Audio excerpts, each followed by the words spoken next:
శ్రీ మైసూర్ చాముండేశ్వరి దేవి జ్యోతిష్యాలయం. సమస్యలతో చింతిస్తున్నారా? అయితే ఒక్కసారి గురూజీకి ఫోన్ చేయండి. అనారోగ్యంతో బాధపడుతున్నారా? ఆర్థికంగా ఇబ్బంది పడుతున్నారా?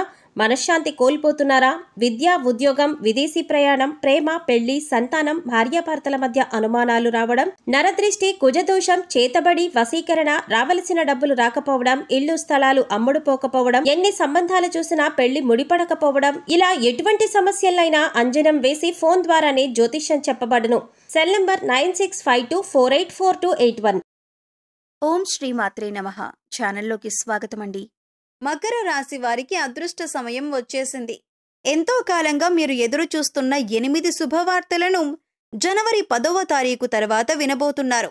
ఈ శుభవార్తలు మీ జీవితంలో ఆనందాన్ని తీసుకువస్తాయి. మరి 10వ తారీఖు తర్వాత ఈ రాశివారు వినబోతున్న ఆ శుభవార్తలేంటి? ఈ శుభవార్తలు వినటానికి ముందు మీరు ఎటువంటి ప్రవర్తన కలిగి ఉండాలి?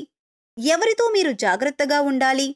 అలాగే ఏ దేవతారాధన చేయాలి అనే అంశాలతో పాటుగా ఈ రాశి వారి గురించి కొన్ని ఆసక్తికరమైన విషయాలను ఈ వీడియోలో మనం వివరంగా తెలుసుకుందాం. కానీ అంతకంటే ముందుగా మీరు కనుక మన ఛానల్ని ఇప్పటి వరకు సబ్స్క్రైబ్ చేసుకోకపోతే సబ్స్క్రైబ్ చేసుకొని పక్కనే ఉన్న బెల్ ఐకాన్ నొక్కి ఆల్ సెలెక్ట్ చేసుకుంటే మేము ఇలాంటి వీడియోస్ అప్లోడ్ చేయగానే ముందుగా మీకు నోటిఫికేషన్ వస్తుంది. అలాగే ఈ వీడియోని ఎక్కడా కూడా స్కిప్ చేయకుండా చివరి వరకు చూస్తేనే మేమేం చెబుతున్నామో మీకు పూర్తిగా అర్థమవుతుంది.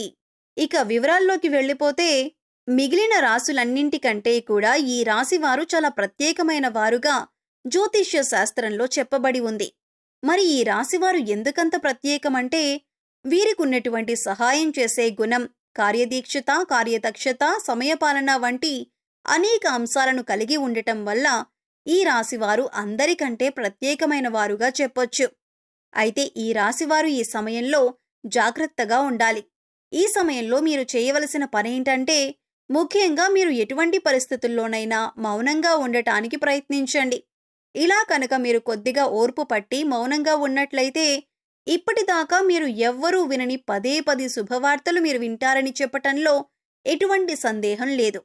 అయితే మీ ముందు నవ్వుతూ మాట్లాడే కొందరు వ్యక్తులు వెనక నుండి మీ నాశనాన్ని కోరుకుంటున్నారు. వారెవరు అనే విషయం ఈ వీడియో చివరి వరకు చూస్తే మీకు అర్థమవుతుంది.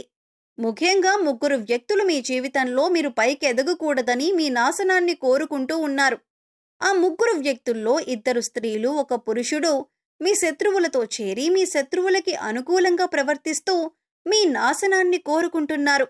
ఈ సమయంలో మీరు అనుకున్న పనులు అనుకున్నట్లు జరగాలి, ధనలాభం కలగాలి, అందరికంటే ముందుండాలి అనుకున్నట్లయితే కనుక మీరేం చేయబోతున్నారు అనే విషయాలను ఇతరులకు అస్సలు చెప్పకండి. మౌనం వహించండి. ఎందుకంటే మీరు జీవితంలో ఎదగటం ఇష్టం లేనివారు ఖచ్చితంగా మీ మాటలు వింటే మీ నాశనాన్ని కోరుకుంటారు. అంతేకాదు ఈ సమయంలో మీరు కొన్ని జాగ్రత్తలు పాటించినట్లయితే ఖచ్చితంగా మీరు శుభవార్తలు వింటారు. కుటుంబంతో సంతోషంగా ఉంటారు. ఏ ఒక్క దేవుణ్ణి ప్రార్థిస్తే 2 దేవుళ్ళ అనుగ్రహం కలుగుతుందో మీకు తెలుసా? అదేనండి, రాముణ్ణి ప్రార్థిస్తే హనుమంతుల వారి అనుగ్రహం కూడా మీకు కలుగుతుంది. ఇక వీరిద్దరి అనుగ్రహం ఉంటే ఈ రాశివారి జీవితం 3 పువ్వులు 6 కాయలుగా మారిపోతుంది. మరి ఆంజనేయ స్వామి వారికి ఇష్టమైన మంగళవారం రోజున మాంసాహారం తినకుండా రాముల వారిని అలాగే హనుమంతుల వారిని ప్రార్థించినట్లయితే మీ మనసులో ఉన్న కోరిక త్వరగా నెరవేరుతుంది. అంతేకాదు ఇలా చేయటం వల్ల రాముల వారి అలాగే హనుమంతుల వారి అనుగ్రహం కూడా మీపై పరిపూర్ణంగా ఉంటుంది అని చెప్పటంలో ఎలాంటి సందేహం లేదు. ఇక అనేక రకాలుగా శని దోషాలతో బాధపడేవారు, అంటే ఏలినాటి శని, అర్ధమ శని, అర్ధాష్టమ శని, ఇలా అనేక రకాలుగా శనితో కలిగే ఎటువంటి దోషాల నుంచి బయటపడాలి అంటే మంగళవారం నాడు ఆంజనేయ స్వామి వారిని విశేషంగా పూజించాలి. మరి ఇటువంటి పూజ చేసేటప్పుడు మాంసాహారం తినకుండా చేస్తే విశేషమైన ఫలితాన్ని పొందుతారని పండితులు చెబుతున్నారు. ముఖ్యంగా ఉదయాన్నే, అంటే భోజనం చేయటానికి ముందే పూజ ముగించుకుంటే మంచిదని తెలియజేస్తున్నారు. ఈ వీడియోని చివరి వరకు చూస్తే మీరు చేయకూడని తప్పులతో పాటుగా ఏ వ్యక్తులకు మీరు దూరంగా ఉండాలి అనే అంశాలు మీకు వివరంగా తెలుస్తాయి. అలాగే వీడియో నచ్చితే లైక్ చేసి మన ఛానల్ని సబ్స్క్రైబ్ చేసుకోవటం మర్చిపోకండి. ఇక రెండవ తప్పు మీరు చేయకూడనిది ఏంటి అంటే మీరు కోపాన్ని అదుపులో ఉంచుకోవాలి. అలాగే కోపంలో ఉన్నప్పుడు ఎదుటివారిని ఎంత మాట పడితే అంత మాట అనకూడదు. అలాగే ఎదుటి వారిని దూషించకూడదు. ముఖ్యంగా మీ దగ్గర లేని వ్యక్తి గురించి ఎదుటివారితో నెగెటివ్‌గా చెప్పకూడదు. అలాగే వాడకూడని పదాలు వాడుతూ ఎదుటివారిని దూషించటం కూడా మానుకోవాలి. ఎప్పుడైతే మీరు వాడకూడని పదాలు వాడతారో అది ఇంట్లో కానీ, మీరు చేసే సంస్థల్లో కానీ, ఇరుగు పొరుగు వారితో కానీ ఎక్కడైనా సరే ఇటువంటి పదాలు వాడినప్పుడు లక్ష్మీదేవికి ఆగ్రహం కలుగుతుంది. మిమ్మల్ని వదిలి వెళ్ళిపోతుంది. అప్పుడు మీరు పేదరికం అనుభవించవలసి వస్తుంది. ప్రత్యేకించి ఈ సమయంలో మౌనంగా ఉండాలి. ఈ జాగ్రత్తలు కనుక తీసుకుంటే ఈ రాశివారు ఈ సమయంలో శుభవార్తలను ఖచ్చితంగా వింటారు. మీరు అనుకున్న పనుల్లో విజయాన్ని కూడా సాధిస్తారు. మిమ్మల్ని ఎవరైనా రెచ్చగొట్టినా సరే, అనకూడని మాటలని మిమ్మల్ని ఆవేశపరిచినా కూడా మీరు ఈ సమయంలో మౌనంగా ఉండటం వల్ల అనేక ప్రయోజనాలను పొందుతారు అనటంలో ఎలాంటి సందేహం లేదు. కొద్దిగా ఓర్పు వహించినట్లయితే కనుక జీవితంలో మీరు శుభవార్తలను వింటారు.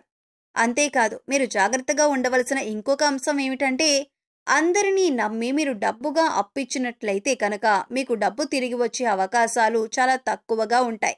ఈ విషయాన్ని మీరు గమనించాలి. ఎందుకంటే ఎవరిని పడితే వారిని నమ్మి డబ్బిచ్చినట్లయితే మీ అవసరాలకు డబ్బు లేక మీరు చివరికి ఇబ్బంది పడవలసి వస్తుంది. మనకున్నంతలో దానం చేయటం, హెల్ప్ చేయటం తప్పు కాదు. కాకపోతే మనం చెయ్యలేని సహాయాన్ని కూడా మీ భుజాల మీద వేసుకొని చేయటం వల్ల మీరు చిక్కుల్లో పడే అవకాశం ఉంటుంది. ఈ విషయాన్ని మీరు గమనించాలి. ఇక ఆర్ అనే అక్షరంతో పేరు మొదలయ్యేవారు ఎవరైనా ఉంటే అటువంటి వ్యక్తుల వల్ల మీ జీవితంలో కష్టాలు అధికంగా వస్తాయి. కాబట్టి అటువంటి వ్యక్తులెవరో మీరు పరిశీలించి వారికి దూరంగా ఉండటం మంచిది అని సూచించడం జరుగుతుంది. అలాగే కష్టాల్లో ఉన్న వారికి మీకు వీలైనంతగా సహాయం చేయటం వల్ల మీరు అదృష్టాన్ని పొందవచ్చు. అంతేకాదు, ఈ రాశివారు ఎవరినైనా మంచి పొజిషన్‌కి తీసుకువెళ్ళాలి అనుకుంటే అలా చేసే శక్తి ఈ రాశివారికి ఉంటుంది. వీరికున్న పలుకుబడిని ఉపయోగించి వీరికి కావలసిన వాళ్ళని అందలమెక్కించగలుగుతారు. వీరు ఎవరినీ కూడా గుడ్డిగా నమ్మకూడదు. మీకు ఏదైనా కష్టం వచ్చినా ఎదుటివారితో చెప్పడం కంటే కూడా ఆ దేవుడి వద్ద చెప్పుకోవటం అనేది చాలా మంచిది. అంతేకాదు, ఒక రకంగా దేవుడి దగ్గర చెప్పుకోవటం వల్ల మీ కష్టాలను దేవుడు విని వెంటనే తీరుస్తాడు. ఎందుకంటే ఈ సమయంలో మీకు దైవబలం కూడా అండగా ఉంది. ఇక మీలో ఉండే నెగిటివ్ ఆలోచన కారణంగా, అంటే నేను చేసే పనిలో విజయం సాధిస్తానా లేదా, నేను పనిని కరెక్ట్‌గా చేస్తున్నానా లేదా అని ఆలోచనతో ఉండటం వల్ల మీరు చేసే పనిలో పొరపాటు జరిగే అవకాశం ఉంటుంది. అందువల్ల ఎటువంటి నెగిటివ్ ఆలోచన లేకుండా దేవుడిని నమ్మి దైవం మీద భారం వేసి మీరు పని చేసినట్లయితే ఖచ్చితంగా మీరు విజయం సాధిస్తారు. అలాగే పని ప్రారంభించే ముందు దేవుడిని తలుచుకోవటం మాత్రం మర్చిపోకండి. పి ఇంకా ఎస్ అనే అక్షరాలతో పేర్లు మొదలయ్యే స్త్రీలతో మీరు చాలా జాగ్రత్తగా ఉండాలి. వీరిని నమ్మి అన్ని విషయాలను వారితో చర్చించకూడదు. అంతేకాదు, వారికి ఎంత దూరంగా ఉంటారో మీకంత మేలు జరుగుతుంది. అలాగే ఆర్ అనే అక్షరంతో పేరు మొదలయ్యే మగవారితో కూడా ఈ రాశివారు దూరంగా ఉండాలి. ఎందుకంటే ఈ ఇద్దరు స్త్రీలు ఇంకా పురుషుడు మీ నాశనాన్ని కోరుకునే వారిలో ఉండే అవకాశం ఉంది. ముందు చెప్పుకున్న విధంగా ఈ అక్షరాలతో పేర్లు మొదలయ్యే ఇద్దరు స్త్రీలు అలాగే ఒక పురుషుడితో మీరు చాలా జాగ్రత్తగా ఉంటే మీ జీవితంలో మీరు ముందుకు వెళతారు. అలాగే మరిన్ని యోగవంతమైన ఫలితాలను పొందటానికి ఈ సమయంలో మీరు చేసుకోవలసిన దేవతారాధన చూసుకున్నట్లయితే గురువారం నాడు దత్తాత్రేయ దక్షిణామూర్తి వంటి గురుస్వరూపాల ఆలయాన్ని దర్శనం చేసుకోండి. మాస శివరాత్రి రోజున శివుడికి అభిషేకం చేయించుకోండి. అలాగే సోమవారం నాడు శివుడికి విశేషంగా పూజ చేసుకున్నట్లయితే జీవితంలో ఉన్నతిని పొందుతారు. సో చూశారు కదండి, మకర రాశి వారు ఈ సమయంలో ఏ విషయాల్లో జాగ్రత్తగా ఉండాలి, అలాగే జనవరి 10వ తారీఖు తర్వాత మీరు ఎటువంటి శుభవార్తలు వినబోతున్నారు, అలాగే ఈ సమయంలో మీరు ఏ వ్యక్తులతో జాగ్రత్తగా ఉండాలి అనే అంశాలతో పాటుగా ఈ సమయంలో మీరు చేసుకోవలసిన దేవతారాధన గురించి ఈ వీడియోలో మనం వివరంగా తెలుసుకున్నాం కదా. ఈ వీడియో మీకు నచ్చినట్లయితే లైక్ చేయండి. మీ ఫ్రెండ్స్ అండ్ ఫ్యామిలీ మెంబర్స్లో ఎవరైనా మకర రాశి వారు ఉన్నట్లయితే వారితో ఈ వీడియోను షేర్ చేసుకోవడం మర్చిపోకండి. అలాగే ఇప్పటి వరకు మన ఛానల్ని కనుక మీరు సబ్స్క్రైబ్ చేసుకోకపోతే సబ్స్క్రైబ్ చేసుకొని పక్కనే ఉన్న బెల్ ఐకాన్ నొక్కి ఆల్ సెలెక్ట్ చేసుకుంటే మేము ఇలాంటి వీడియోస్ అప్లోడ్ చేయగానే ముందుగా మీకు నోటిఫికేషన్ వస్తుంది. మరో చక్కటి వీడియోతో మళ్ళీ కలుద్దామండి. ఓం శ్రీ మాత్రే నమః.